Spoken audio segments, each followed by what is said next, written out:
And pro-life demonstrators continue to gather after the court's expected, but still no less dramatic ruling, overturning 50 years of precedent, eliminating the constitutional right to an abortion.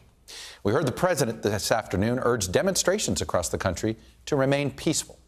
The ruling is one for the history books, and it sets in motion an avalanche of legal, medical, political, and cultural fallout at a time when you have to ask yourself if this country can handle yet another divisive issue. 13 states with trigger laws on the books are going to be banning abortions immediately or within a very short period of time.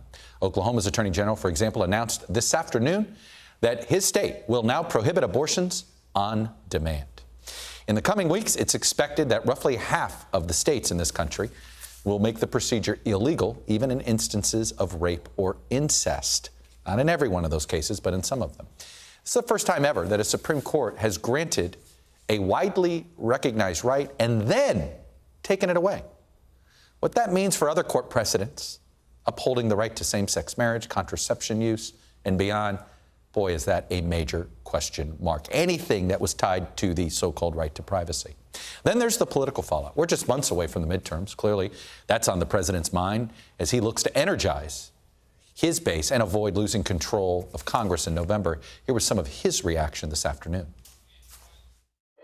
This fall, we must elect more senators and representatives who will codify women's right to choose into federal law once again. Elect more state leaders to protect this right at the local level. This fall, Roe is on the ballot. Personal freedoms are on the ballot. The right to privacy, liberty, equality, they're all on the ballot.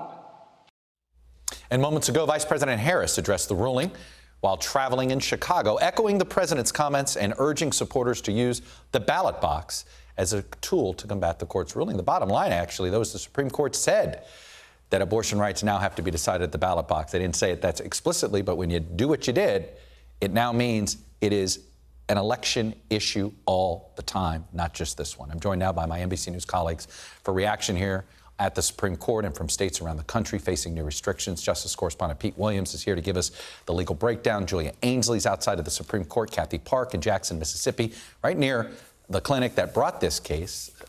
Dasha Burns is in Grand Rapids, Michigan, and Josh Letterman is at the White House.